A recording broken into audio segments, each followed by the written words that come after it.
Yeah, these ones. They talked about equine influenza. Okay, well, we'll get started with hour 2 because we could talk about this all day, so we gotta lock in. I'll just start with the introductions as while everyone gets settled, gets some food, gets back to their seats. Most everyone looks like they were in here the first hour, but once again, I'm Dr. Megan. This is Jessica. She's the CVPM. I'm the veterinarian, and we co-own Latah Creek Animal Hospital in Spokane. We've both been fear-free certified for 10-ish, 8 to 10 years, and we got our practice certified in 2021. Right? Yes. Okay. So we joke that the first hour was to talk you out of fear-free, and now we have to talk you back into it. That's not quite true, but we do like to be honest about the downsides, because if you go into it thinking it's going to be sunshine and rainbows, that's setting yourself up for disappointment. But if you're honest with yourself about what it's going to be like, you will feel more rewarded when all of the good things do happen. Like, your patients are happier, your teams are calmer, and yes, your clinic will thrive. We don't have a spreadsheet to show to prove it, but it will. So first thing that you want to do when you start on your fear-free journey, number 1, change your mindset, change the words you use. That sets you up to understand and help these patients the most. We've all heard this, we've all said this, myself included. Oh my God, this dog is being such an asshole. He's not, babe, he's not. He's anxious, fractious. Are they in pain? Are they scared? Aggressive, which is a word we don't use. I could talk for an hour just about that, but in our clinic, we do a lot of behavior. Aggression is a diagnosis. Very, very few of these patients you see, even the ones trying to bite you, are actually aggressive. They're reacting to a stimulus. They're reacting to their fear. In their mind, we'll talk about this more later, they are reacting appropriately to what they assume is a life or death threat. This dog is just bad. There are no bad dogs, just unsupported ones, except maybe my dog. Just kidding. Okay, you've changed your mindset. Now you need to change your chart notes. So it is A, judgmental, and B, not helpful to just have charts that say caution. It's okay, I've done it too, I'm not judging you, but it's fine. Caution, fractious, must muzzle, has bitten, don't touch, warning, danger. That doesn't really tell you what to do, and it makes everybody nervous in advance. Instead, talk about what happened and what you did. This is only an FAS2 dog, but she was a 4 to 5 when she came in the first time, and this is her second visit. This is a real chart note, but she was calmer, she was happier. This is what she did on the scale. This is what we did for the vaccine. We did this and this technique, and here's how it went. She didn't escalate or growl this time. Okay, that's helpful, and I don't feel nervous reading that next year.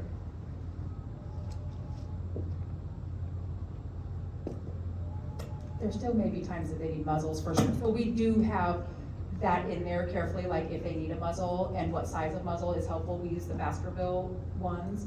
And so we put the size in there so that we know and can have that ready for them. Do you put peanut butter in the muzzles?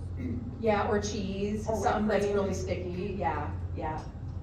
So yes, we definitely still muzzle. It's just, that's not the whole note. It's not like, oh my God, he needs a muzzle because he's so fractious. It's like, well, would be better to come in with the muzzle, and he likes peanut butter, and here's what we did, and the owner puts it on. It's much more clinical, like you were saying, with the size and everything. So charting both their physical and mental health is important. We're not going to deep dive on this, but keep in mind that if your patients are suddenly reactive, there might be something wrong. It seems obvious, but I think a lot of us, for humans too, in this country think like, okay, we have physical health, we have mental health. But there's so much overlap, like when Jessica was talking about the mental health delaying wound healing and delaying recovery. Also, all of these things, they might be head shy because of their ear pain. You might have a diabetic dog who's suddenly blind and then tries to snap when you come at his face. They could have orthopedic pain or GI pain, and so when you reach to pet them, they turn around because they're guarding.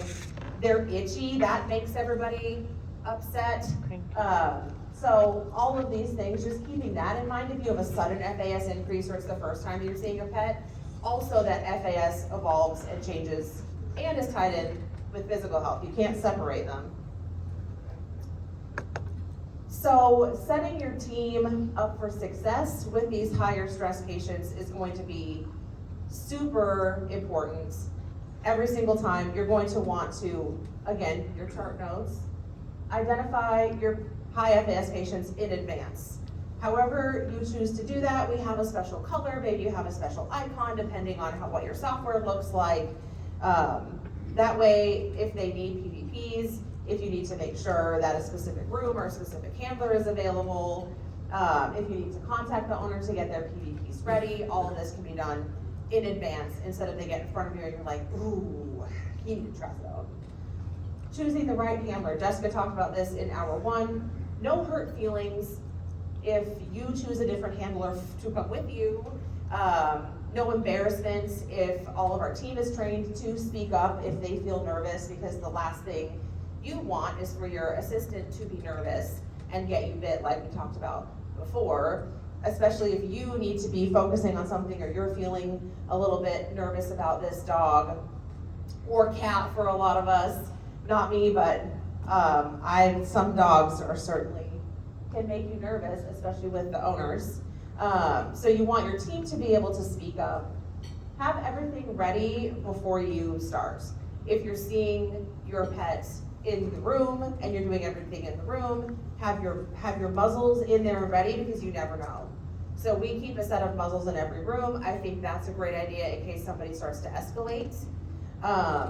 Have treats, have your towels that you might need, and whatever procedure you might be doing, blood draws, nail trims, have it all ready to go, because you might only have a short window with some of these high stress patients, and getting up and leaving, even when it's us, can stress them out. Even when it's us going in and out, and let's say their owner stays with them, that can still, every transition, every time you change the picture, we've all seen it, sometimes even when you stand up to get something, they're not happy because you had them in sort of a flow state with your handling. If possible, do everything in the exam room. If that's not your flow, maybe it could be for just your highest stress patients to start. If that's not your flow with most patients, maybe your FAS, whatever you see fit, 4s and 5s, you could start doing things just in the room for them, keeping the entire appointment in one space. This is not always possible. Even if you do things in the room, you're going to have pets drop off. That's where PVPs become even more important, and you'll want to think about them at a lower FAS level than your usual line is. Know your line before your patients get there. Like we talked about in the first hour, wherever that is for you, it's not going to be the same for our clinic, it's not going to be the same for your clinic, but if your line is no FAS 4 and 5 patients without PVPs, if that's your line, then no exceptions. If your line is, well, it's just FAS 5 dogs, that's fine. If your line is 3 and up, that's fine. But whatever it is, don't let the clients push you into it. Don't get in a hurry or a busy day and let it go by the wayside. It just needs to be consistent, whatever it is. And that line might change. That line changed for us. We require PVPs for FAS 4s and 5s. 4s, we can usually be successful with what we're doing. 5s is to get into a state where we can sedate them most of the time. We tried to draw the line that all FAS 3s needed PVPs, and we did have to walk that back because the clients were not on board. So we said, okay, well, this 2026 will be another education year of PVPs, and then we'll likely try to draw that line again next year, but we did have to walk that back just in the last few months because clients aren't accepting of that. And that's just to get it in the door and probably do an exam. There are still things for the 3s we won't do, but we did have to amend it. We had to watch, so your lines will change, but don't let it change based on the patient and based on the day and all of those things that we talked about, barriers and getting too busy and team members calling sick and all of those things. Change it as a standard, sit down, talk about it. This isn't going well, right? We talk with our team, who's answering the phones, who's recommending PVPs, who's in the exam room with the clients, sit down and talk about it, and yep, we're gonna have to walk that back and maybe we'll try again next year. Yeah. We have education years sometimes. Got education and everything. We'll talk about some specifics for each species. We all know, we've been saying it, you've experienced it. Cats are our largest gap in preventative care between cats and dogs. They experience vet visits differently, they need a different approach, and it's harder to get them there. So it's not even, the battle is won or lost at home, like if they're gonna bring them in. Some things we can do to help once they get there that will make the clients want to bring them back next year. No matter what your flow is right now, if you have them waiting in the lobby, if you take them straight to a room, try to have cats be able to skip the lobby, if possible. They don't want to see or smell other dogs or cats.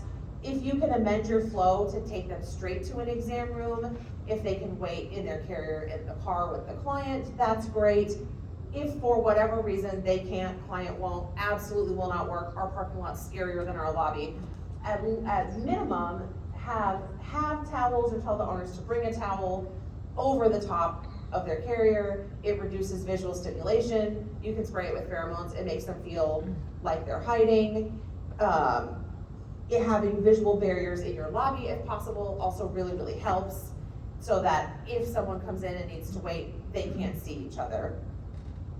Let cats come out on their own and decompress a little bit before you touch them. If you can leave them in the room for even 5 minutes before you go in or before your assistant touches them. I don't know if your assistants take TPRs, but if they could take their history and then their TPR in some way to give the cat just a couple of minutes because they're so in tune, territorial, environmental, worried about their environment, probably even more than having their owner there. For cats, it's just different. They take comfort from a predictable environment. They can pick up stress from their owner, but still they're very worried about the environment and the room. Well, this is where so an example in, like if a patient is staying with us, how many times can you not get a dog out of the kennel, but the owner can come back and get the dog out of the kennel? But then you have a cat, remember the cat I talked about that we thought was gonna be the clinic cat because we couldn't get him out of the kennel? The cat does not want the owner to come get him out of the kennel either because they are more environmental than, oh my gosh, I see my owner now, everything is better, so. The cat's like, oh great, we're both gonna die here. The cat did not stay to be a clinic cat, but we were worried and he was there for several hours us trying to get him out. Yeah, they don't feel like their owners can protect them, I guess. They're like, great, we're all in danger, perfect, now you're here too. So it doesn't seem to help. Like we were touching on earlier, advise your clients not to have a crate in the garage that they drag out once a year, blow the spiders off, and shove the cat in. It's not gonna help anything. If at minimum, have them get the cat used to the crate, like have it out a week in advance so it at least smells like home. Best case scenario is have them make it part of the environment of their house with a bed in it so the cat's always going to lay in it, and so it's not a huge deal. It can also be a nice safe home base. You can use it to your advantage to examine the cat in it. If your clients are really into this, you can advise them what kinds of carriers to get. There are about 50 different ones that work great and like 2 that don't. So you can help them pick one. Social pressure for cats looks like a lot of this, like, okay, like the cat's like, no, we're not doing that. And moving slow to move fast. So you don't necessarily want to rush up on them, but just confident handling makes cats feel calmer. Do you want to add something? I was just gonna add, at the break, we were talking a little bit about the cats and dogs, but sometimes you just need to also treat them like their owner might treat them at home. And, you know, we were having a discussion about handling and not being nervous and hesitant and more just like grabbing them and picking them up and kind of treating them and talking like they're at home and treating them like they're at home and making them feel like they're more in like a homey setting. And it's kind of hard to explain, but we do that a lot with dogs. Dr. Megan can talk about some scenarios with her dog patients. Yeah, and don't let the owners because sometimes they'll get anxious because the cat's not coming out. You know, you gave them the 5 minutes or whatever, they still didn't come out. They'll start helping you, like, okay, no, I'll get him, and then they're like, or I'm like, good, you get him, because he likes you, and then they're like trying to drag him out, and the cat's got all 4 feet like this, like, please don't do that, he doesn't like that. Just kind of see if you can scoop him out, because inevitably it's going to be the carrier that you can't open. So have them just scoop him out, no scruffing, no dragging, try to just get them out confidently without pulling them out or letting the client dump them out. They always think because it was hard to get them in the carrier at home, it's gonna be hard at the clinic, and it's like, oh, they'll walk right back in here, so don't worry about that. But the actual statistic last we checked was 65% of cats are not receiving annual vet care. And fear-free at home before they even get here and before you even start the exam is a big way back into that, because a lot of it for cats, right, it could be financial for anyone, but why the disparity in cats? Because it's so hard to get them there. Dogs, it also starts at home, but in a different way. Most dogs like to ride in the car, the vast majority. So usually getting them in the car and driving them down to the clinic is not a huge deal. Most dogs go places. Again, if you can, this is one of the things we tell our clients to ask for at non-fear-free clinics, because it doesn't really change your flow that much, is if you have an anxious dog, call and ask if you can wait in the car and skip the lobby. Because even a calm dog may see a reactive dog and then get upset, or smell the pheromones on the dog who's got an anal glands on and get upset. Even your dogs that are friendly and love the dog park and don't care might in that situation. So that's one thing we ask that tell our clients they can ask for at most clinics, because it doesn't really affect you, it doesn't cost you money, it doesn't spend your time. Some of us probably have clinics where we can do the exam outside, that depends, but if you have a quiet private parking lot or a grassy area, that does really help some dogs. Keeping the owner in the picture, that's a big one. I know not every clinic is set up the same, but if you possibly can, doing everything in the room, just like with cats. Different reason, not as much environmentally motivated, as in I need to get in this territory and kind of claim it as mine, but more like changing the picture stresses them out. Being away from their owner stresses them out. So same end result, kind of different reasoning behind it. Again, that's not always going to be possible depending on A, how your practice is set up, and B, it may be a drop off. So again, like with cats, PVP is more important if owner's not gonna be there for whatever reason. And using food from the moment they arrive. Food is, we'll talk about that more in a minute, classical conditioning. It's changing their emotional state if they're eating, even if they're not doing anything else. And again, set the room up with everything buzzles before they enter. Circling back to the trigger stacking we talked about in the first hour, you're not gonna be able to eliminate every stressor during a vet visit. It's impossible. So pick a few that you can control and focus on those. Because every trigger that you remove is gonna help keep their baseline calmer. Food is not just a reward. I hear this mostly from clients. I think we all know this, but you may have to verbalize this for clients, because they're like, well, why did you give him a treat? He didn't do anything. Just being here, being calm is doing something. Food is changing their emotional state. That's the basis of classical conditioning. You don't have to do anything other than sit here, eat, and be calm. That's it. And you can't reward fear. You can only change their mindset. A couple of little treat games that we play. Tossing treats on the entry and exit from the room, just throwing them on the floor. Again, that way, like we were talking about at the break, dogs like to be ignored right at first. That's very polite in dog language, so letting them be sniffing and eating while you come in and get set up is very calming. Also, we play a treat game, like I sit on the floor, you can do this if you sit on a chair too, or if you stand up, it doesn't matter. You can play this game where I'll toss a treat, they run to get it, and then I see if they come back. Because most of them will eat, a lot of them, they will eat through their fear. And yes, that's helping as classical conditioning, but we want a little bit more than that. We need them to engage. And so it's a good barometer of if they'll come back to me. It also keeps them from getting stuck in that tractor beam of like, I'm eating, I like it, but now the food stopped and I don't know how to create space, so I'm gonna bite you. So toss it one way, toss it the other way. If they're coming back to you and playing, that's a good step one that they wanna engage with you. You can also use treats as lures. Again, anytime they're eating, it's good. Instead of having the owner who always wants to drag them onto the scale, lead them on with a trail of treats. This works for cats too with Churu. Another game we play more with dogs, just because they're food motivated in a different way. They're used to food as this one would be food as a reward. It's more like operant conditioning, but touch them and then give them a treat. So they'll get that pattern really soon, especially FAS 2 to 3 and lower of, I looked in your eyes, I got a treat. I looked in your nose, you got a treat. I looked in your teeth, I got a treat. I've had dogs, but I've never done it before. By the third time I do something and they're looking for the treat. And so then it's a game instead of like, I have to stand here for this whole exam. That is one thing that I do kind of differently from like the Fear Free 101 certification, where they say don't take your hand off the patient. I do, because they like that sort of pattern. Then just, if you're gonna go to the foot, then just start up again in a neutral area to go to the foot. But I do take a lot of breaks just because I do a lot of dog training, and that seems to be a good pattern, and they pick up on that like that fast. That's no cooperative care, that's no work at home, that's within your appointment, doesn't add any time.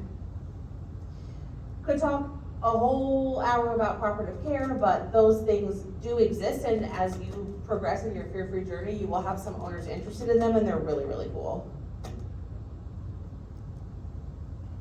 The FAS scale, just in case anybody hadn't seen it, just from talking in the first hour, it seems like most of you have seen it, so we don't really need to go through that. I'm trying to zip through this so I can get through all my slides. FAS 0 through 2, it's about keeping these ones happy. This is actually a great entry point if you're not doing any fear-free right now, because this is the quote easiest, it's very rewarding, and it pays off big in the future. It may seem like, well gosh, I don't know how to handle a FAS 5 dog. Nope, this is great, because then you're gonna get less FAS 5 dogs, especially if you start this when they're young. Not always possible, we don't see every patient from a puppy, but starting when they're young or when their nervous system's already pretty regulated, prevention is the key. So these dogs, they will accept food, so use it. Don't say, well, he's happy, so he doesn't need it. Nope, treats and classical conditioning, just like you were stressed. You get it too. We keep the baseline low. They may have some specific triggers, but it's gonna be minimal. Like, I don't like my ear looked at, and now I'm fine. Big reward for that de-escalation. They will usually explore, again, you can help facilitate this by tossing treats around. Again, these are your investment patients, and I think this is a great place to start, maybe because I started by focusing on these pets and then graduated up to the more stressed ones. FAS 3 is in some ways the hardest, because most of the time they are truly just standing there to an untrained eye.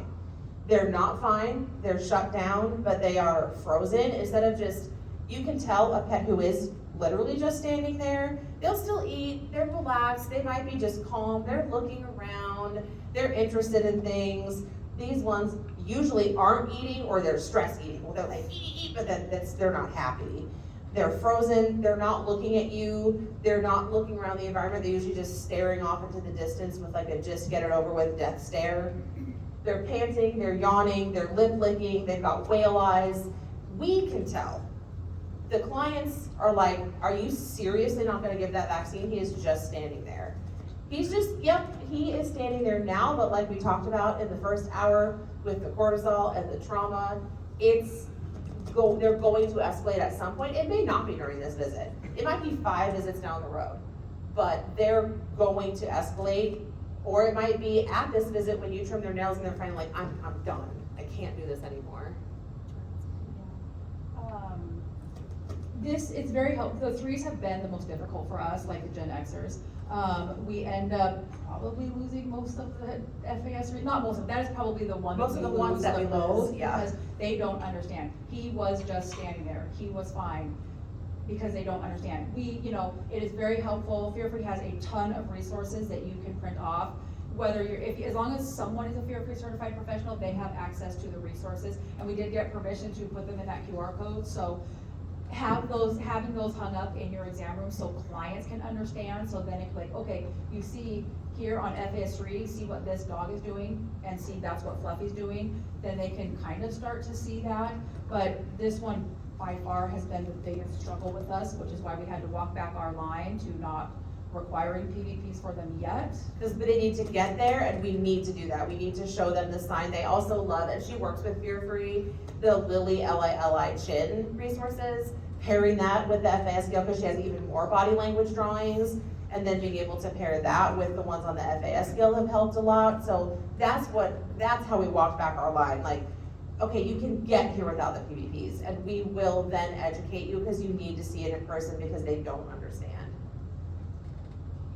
Learning curve for us too, right? It didn't explain it well enough last year. We put the FAS stuff, right, for the threes, for the FAS threes or the owners, if they're sitting down waiting, which are usually right in front of them, on the table, so at eye level, they can see exactly, I feel like that really works for the Yeah, kids. yeah. Sometimes it works just go right in. Exactly. And if they have something that they can look at, and like I said, Fear Free has a ton of different resources, and they have the FAS scale in a couple different formats so that you could put them in different places of your hospital. They're very helpful. And FAS 3, I don't know if anyone else has this same experience, but the FAS 3s have been probably the most challenging for us. Yeah, we have a video just for anyone who hasn't seen an FAS 3. They're all very cute because they've been on our social media too. But with the but you can see how frozen he is, and she is proceeding with her TPR, but she is using classical conditioning. She's giving him food. She's taking it slow, but it's a good example because he would be very easy to, yeah, we can trim his nails, yeah, we can draw his blood, yeah, we can pluck his ears, yeah, we can do all these things and really push him too far. And that's one of the things that we've posted on our social media just so that clients can start to see these things visually with an actual dog to back up what we're saying in the pictures and the FAS scales that they're seeing in the exam room. FAS 4 and 5s, these are the patients that nobody else will see. And this is your growth area because these patients aren't getting help at all. They're just not coming in. Their emotional state for 4 and 5 is really quite similar. It's the fight, flight, freeze response. It's just that the 4s are in the flight, freeze, fidget mode, and FAS 5 is in fight mode. So 4s will often, not always, but often can be pushed to 5s eventually. They don't eat usually at all, either level. Flight response, they're actually trying to escape. They're not just shut down, but they are trying to get away from you. Think of the cat that's in his carrier frozen, a 3, versus burrowing under the blanket, going under a chair, that would be a 4. Or pacing around the room, or on the bench, off the bench, on the bench, off the bench, on the bench, off the bench. Like, okay, let's not do that. PVP is required for both levels. Now, for FAS 4, if your PVP protocol is robust enough, that is often enough to do the visit without increasing their stress.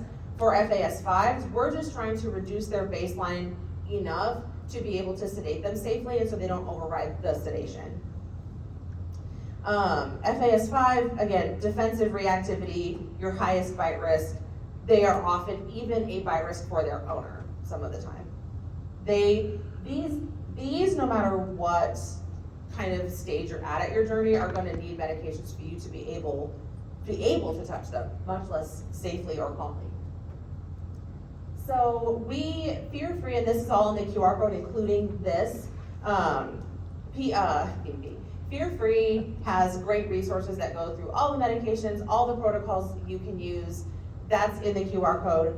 We didn't want to have to reinvent the wheel every time we saw a patient, so through much trial and error, this has evolved over many years, and if you ever see us speak again, it will probably look different because it continues to evolve. But we needed a baseline protocol for every level, and all of these are the drugs and doses that, this is within Fear Free standards, but we just needed a jumping off place for every level, then it can be personalized from there as needed, but that way it is more straightforward. And we talked about, not, does this take more time? This helps. Okay, he's a 2, they want PVPs, he starts with this. He's a 5, we start with this. And that has really helped a lot. It saves time and it gives us a good, solid baseline for how we know most of them will react to X, Y, or Z protocol. But where we started was, we learned that we cause stress unintentionally, even though we're trying our best to alleviate stress. Okay, here's your trazodone. Okay, come back for the doctor. Okay, that didn't work. Okay, here's a little bit more trazodone. Okay, come back next week. Okay, here's a little bit more trazodone, we're gonna add something else. Okay, come back the next week. And we're like, okay, we need to remember that there's a client attached to this patient, they have to take time off of work. The patient now, this was 21, 22, the patient now has come back 4 times, all on different levels of trazodone, and maybe adding in one more thing. Enough is enough, right? We need to just pick our protocols, be confident in them, and then, so this is what we've evolved to for 2026. And most recently, which actually isn't on here, we are actually changing and adding something additional for cats. So here we have, basically they get gabapentin or gabapentin, and we actually are gonna change that and do something a little bit different for our 4s and 5s. See, it'll be different next time. But this is where we're at now, and then we've just added some words here because our clients don't always understand FAS levels. It's just a number to them sometimes, even if we explain it, so it's a little bit, it makes it a little bit easier. Oh, he's over threshold, so that's what that is. Helps relate it to the client.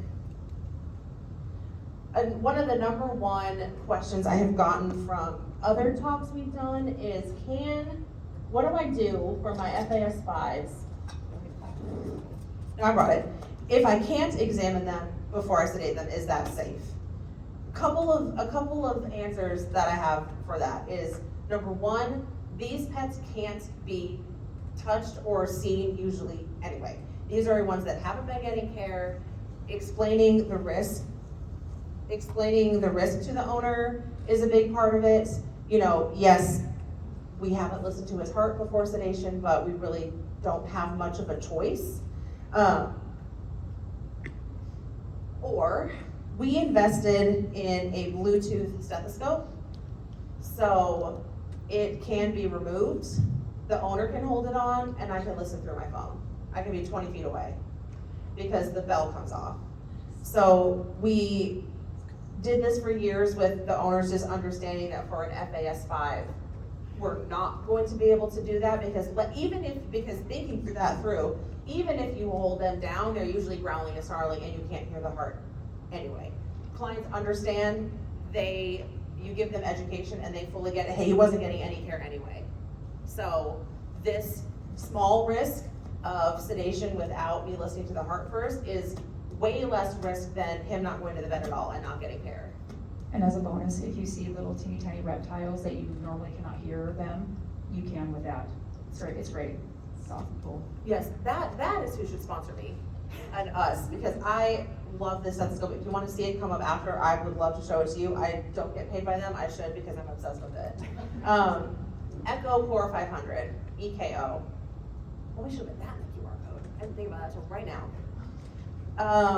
And then for the ones for the lower than 5 FAS, this is what we will often do, even for like establishing a VCPR to do a visual exam. Say it's their first time in, they're an FAS 3 to 4, and owner wants to come back on PVPs or doesn't want to sedate today. Great, I have the owners take photos and videos at home to show me things like the gait, the eyes, the teeth, listen with the distance stethoscope, and that is actually quite a thorough exam for the situation for these patients to establish the VCPR and then go from there. Do we need a more thorough exam? Do we need a dental? Great, we'll do all those things at another visit. When we do have a new patient that needs to start with just a visual exam, we charge them for the exam, right? We want to establish that relationship. If, let's say we need to do the visual exam, they need to come back on PVPs for examining vaccines, we will not charge them the exam fee that time, because that is us getting to know this new patient to us, and now the second time we see them, they're on PVPs, and now we have learned better how to handle them.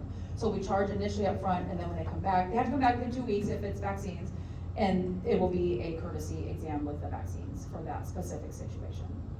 Unlike the client who chooses not to give the PVPs. Unlike that, yes. Just to reframe on one of the other things I think we hear the most often is fear-free takes too long. We don't have time for this. You, for the most part, I get it, FAS 3s are holding still.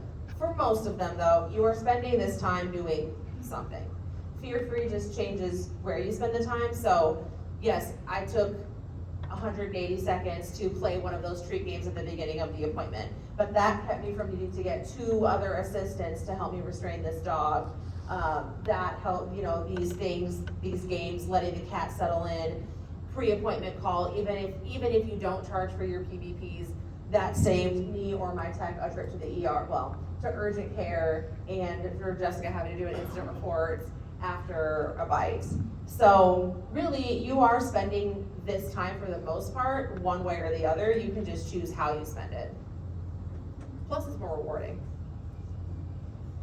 None of us, nobody, even the ones who aren't here, even the ones holding down dogs and using 5 people for a nail trim, nobody got into this field to cause harm or to cause stress. Not one single person. So we just need to become more aware as research progresses of the unintentional ways we cause stress and then change it. Dr. Becker says, we stole this from him, causing stress is causing harm. And that is a major reframe for a lot of us. We don't need to feel bad about things we did in the past.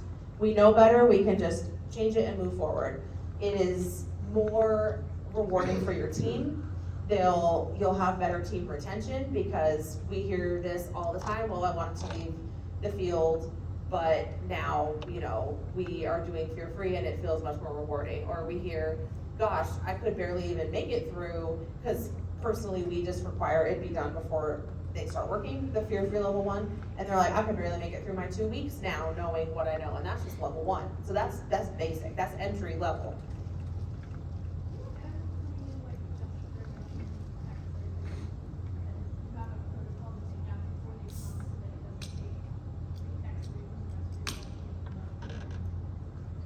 Yes, the question was, do we have tech appointment, nail trims, assistant appointment? Yes. And do we have protocols so it doesn't take many people? Yes. PVPs would be required for that as well, based on their stress level. And they've all been trained what to do, what to say, and when to call it. And if for some reason they don't feel confident, they'll come get someone else to say, like, this is why we're not doing this. It's funny, I did get a different clinic certified in 2019, my first clinic that I spent 17 years at. And one of the biggest obstacle we had when we went from no fear-free to fear-free is, but you trimmed his nails just fine last month.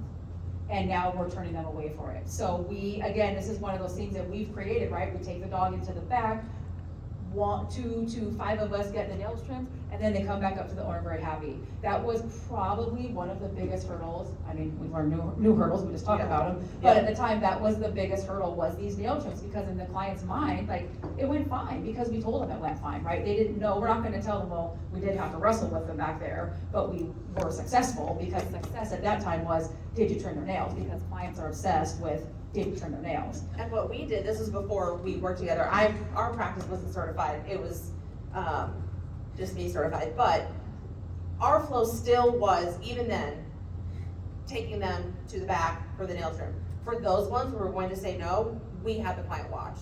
Even though that wasn't like a flow change overall, like, because that helped, we still lost a lot of clients over it. But that helped some of them with, like, but you did it last month, and now you're not doing it. But we're actually gonna do it with you in the room this time, and you're gonna see why, and we're gonna talk you through why we're not doing it. At least, even the ones that left at least understood. I remember clearly having a great conversation with the client about all the stress, and she said, thank you, but that's not for me, I still want to held down, and she left. But it was a good conversation, she learned something. She did use those words too, She did. And I got a question. So when you need PVPs for like 4 or 5, like they call you for an appointment and they're like, my dog is very stressful, anxious, all of these. Are you having them come in to establish that CVR to get the drugs on board, or are you prescribing them before? How do you handle that when you know that they're already gonna need them and don't wanna trigger stack? like as a new client? Yeah, if we've never seen them before, then depending on their FAS level, some of them can come in and play a treat game and have a positive experience. Some of them, it is actually just literally fulfilling the letter of the law. Peek through the window. Yep, drive up with the dog, I'll come out and look through the window and make sure that he is alive, and then I'll send these PVPs with you and you'll come back for your next visit. Are you getting the weight for this? Usually we can figure out some way to get a weight. If we can't walk them in, they can weigh them at home, they can pick them up and stand on the scale, or they had an unsuccessful visit at another clinic 3 months ago and we have a weight that is close enough. So we've been able to finagle that some one way or another most of the time, all of the time, except wait. Yes. I It's not great math, but I have done sometimes that you just need before. to get at something, you know, when you get a call from an owner. We did have one very specific instance where the client drove from Idaho, and we're like, look, the best we can do is you just come, Dr. Megan looks in the window, you say he weighs 120 pounds, we're gonna take your word for it, here's your drugs, and then she came back the next morning so we could sedate him and stuff, but, Yeah, yes. but like 75% of the time it works every time. Oh, we're doing great. Okay, I don't know if I get it back though. Okay, you believe it or not, you get hurt less because you are listening to their signals. Basically, the way most bites actually happen is they feel like they're in extreme danger. They are sending you calming signals, they're turning away, they're looking away, team doesn't see it or chooses to continue, then they're trying to get away, then we restrain them, and then they bite. They feel like they have asked you and asked you and asked you and asked you and asked you to stop, and now they are telling you to stop. So that I don't consider aggression because they are appropriately signaling up the ladder. Some animals have learned that this doesn't work. These are the ones that you'll be getting from, you know, other situations, rescues, who knows. They've learned that none of this works, so they may go straight to a bite, but you're still going to be able to tell when they come in that they are uncomfortable and that something might happen. So again, with fear-free, you're getting hurt less because you're intervening somewhere in here before they feel like they need to bite you. I love a dog that growls because a dog that growls at me is trying not to bite me. I know, I'm gonna speed it up. A dog that growls is trying to ask me to stop without telling me to stop. So I actually reward a growl, which blows clients' minds. If they growl, I back up and toss a treat. Thank you so much. I've actually completed appointments after listening to a growl because the dog was like, oh, okay, well, you're gonna listen to me, then actually you're cool and I don't have to worry about it. This is the biggest area of growth and most rewarding part of the work and where it's gonna build your revenue. The patients who just weren't getting care, they weren't coming in at all. They're not doing wellness care, they're not doing dentals, they're only coming in an absolute emergency. It's too hard to get the cat to the vet, so by the time I bring him in, he's in DKA. These are owners who had been turned away, dogs and cats who had been told they were bad and that they should just be euthanized and that the owner should just give up based only on their clinic behavior, ones who were great at home. Owners who are just embarrassed, finding a practice that'll actually not shame their pet or shame them. These are your most loyal referrals also. This is probably our biggest source of new clients is our high FAS dog and cat owners. Real quick, we could touch on this more if you want to talk about it later, but if you don't have good leadership who's bought in, if your clinic is in chaos in other ways, if your team is not aligned, if your team doesn't get along, if you don't have good systems to build on, fear-free is going to be really, really, really hard to practice. If your nervous system isn't regulated, and by that I mean the nervous system of the clinic, it's going to be really hard to regulate others. So just an aside, if fear-free is not working for you, that could be a reason why. I put this in here because I personally experienced this in my past, so I wanted to throw that out there. Oh good, we're getting there. And just pick something to do, but do it consistently. Pick a couple things, maybe, like we said, maybe it's starting with the low FAS patients. You know what, I'm just gonna try to keep these ones happy and go from there. Decide if and when you're going to turn patients away, but just be consistent with that. Again, like we said, you can adjust your line based on your standards. Oh, this isn't working. I don't want to do it this way. But don't let a client or a team member or a situation push you into betraying your standard that you've decided to do, because consistency is going to be really, really important in getting clients on board too and in educating them.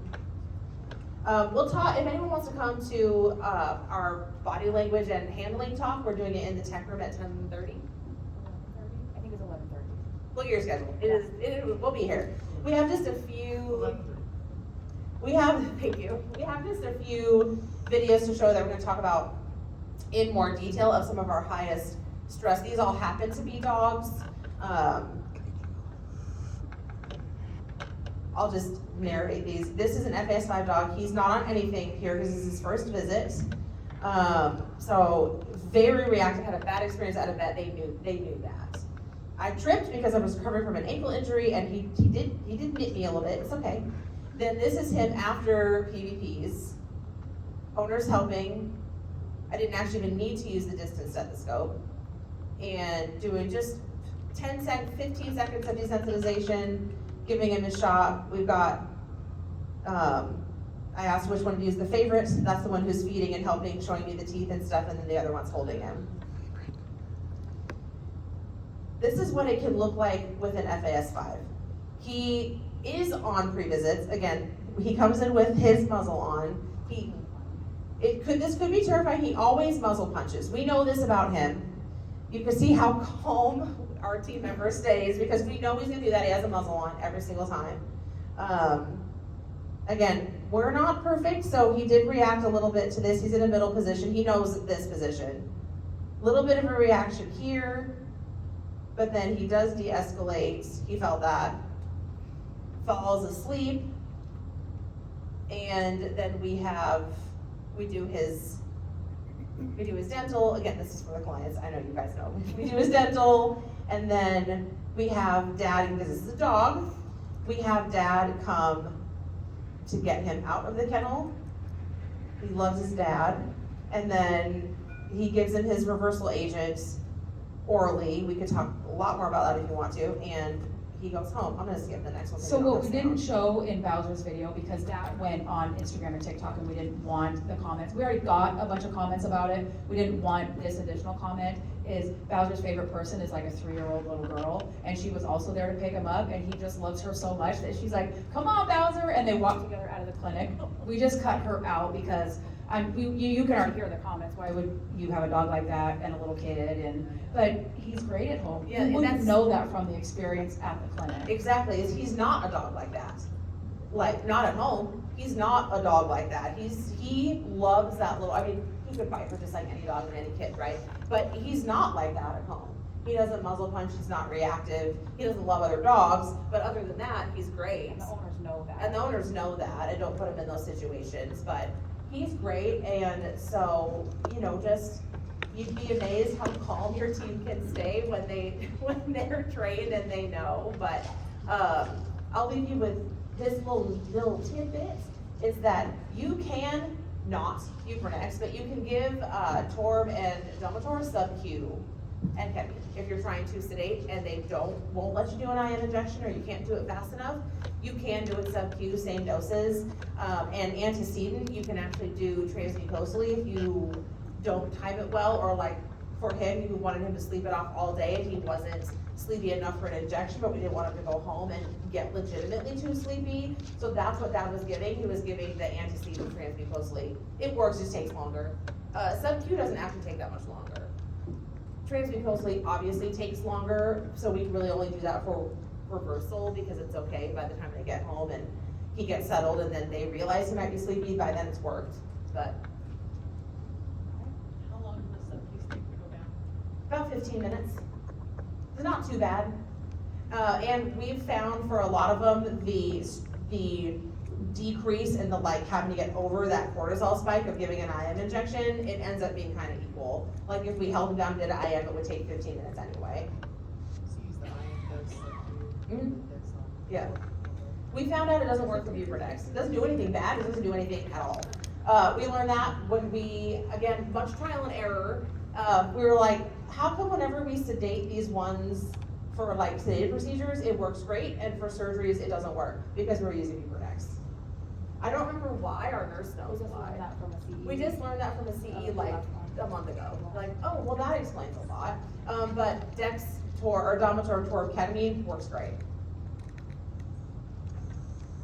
What do you do for patients that will not take oral meds from their owners, or the owners don't feel comfortable filling them? A lot of times we just give them something injectable on arrival. And sometimes we have to give it orally and then inject it.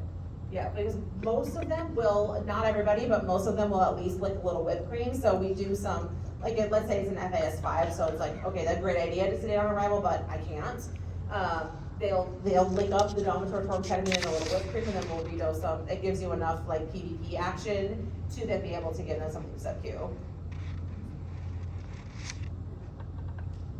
Cats, Cats. sedate upon arrival. If And we- that's a lot of, it's usually a cat. That okay, I can get him in the carrier, get him here, I cannot give him oral medications. We'll give them something, sometimes we use just Domitor just to take the edge off. As a little side note, if any of you are using Zen Alpha, you can off-label do that sub-Q also. That's actually where we got this idea. We're using gabapentin. Are you trying that? We haven't yet, we just use gabapentin. I know the Bond Cat's been popular though. I like it. Is it palatable is my question. Most of the owners say they give them GABA. And I use Okay. it for dogs off label too, for pain. Okay, we need